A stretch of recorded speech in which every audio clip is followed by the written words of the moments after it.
এখন চলছে দামোদর মাস। এই মাসে অনেকেই নিরামিষ আহার করে। আমাদের বাড়িতে আমিষের থেকে নিরামিষই বেশি হয়। ছেলের নিরামিষ প্রিয়। আজ দুটি সম্পূর্ণ নিরামিষ রেসিপি শেয়ার করব। ভাত বসিয়ে দিয়েছি। এখানে ডালের মধ্যে শিম, কোয়াশ, আলু সেদ্ধ দিয়েছি। পটল বা যে কোনো কিছু ভাজার সময় হলুদ লবণের সাথে যদি একটু চালের গুঁড়ো মেশানো যায় তাহলে ভাজা ঠান্ডা হওয়ার পরও নেতিয়ে পড়ে না, বেশ কুরকুরে ব্যাপারটা থাকে। যে দুটি রেসিপি শেয়ার করব সেটা হলো মূলোঘণ্ট ও বেসন দিয়ে ধোকার ডালনা।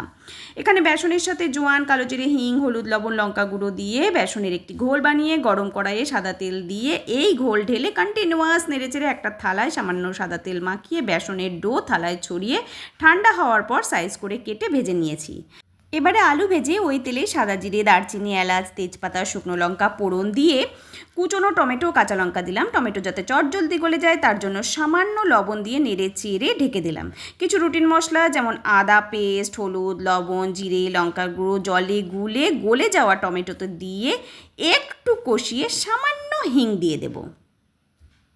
তেল ছেড়ে আসলে এর মধ্যে দিয়ে দেবো চালমগজ। চালমগজ আমার ঘরে রেডি থাকে, আমি শুকনো কলায় ভেজে ডাস্ট করে রেখে দিই, কারণ যেহেতু নিরামিষ বেশিই খাই তাই চালমগজটা লাগে। এরপরে দিয়ে দিলাম চিনি, সামান্য সেদ্ধ আলু ম্যাশ করে দিয়ে দিলাম গ্রেভির থিকনেস বাড়ানোর জন্য।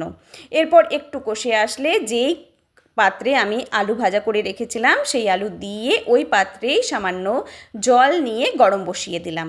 আর এই গরম জলই দিয়ে দেবো গ্রেভিতে, এতে খেতে একটু টেস্ট বেশি বাড়ে। এরপরে যখনই একটু জলটা ফুটে আসবে দিয়ে দিলাম ভেজে রাখা ধোকাগুলো। এই তৈরি হয়ে গেল আমার ধোকার ডালনা। এরপরে করব মূলোঘণ্ট। এখানে কড়াইয়ে ফোড়নে দিয়ে দিচ্ছি সাদা জিরে, শুকনো লঙ্কা, তেজপাতা। এরপরে টুকরো করে কেটে রাখা আলু দিয়ে হলুদ লবণ দিয়ে সামান্য নেড়েচেড়ে ঢেকে দেব। গ্যাসের সিম একটু কমিয়ে দেব। তারপর ওই ভাজা আলুতে দিয়ে দিলাম কুড়োনো মূলো, ভেজানো ছোলা ও কাঁচা লঙ্কা। এরপরে হলুদ লবণ দিয়ে একটু ঢেকে দিলাম। নিয়ে নিয়েছি কিছু রুটিন মশলা, আদা, জিরে, শুকনো লঙ্কা গুঁড়ো, হলুদ, লবণ সামান্য জলে গুলে এই মূলোতে দিয়ে দিলাম। যখন সামান্য কষে আসবে একটু চিনি দিয়ে দিলাম। নামানোর আগে দিয়ে দেব ঘি ও গরম মশলা। ব্যাস তৈরি হয়ে গেল আমার মূলোঘণ্ট।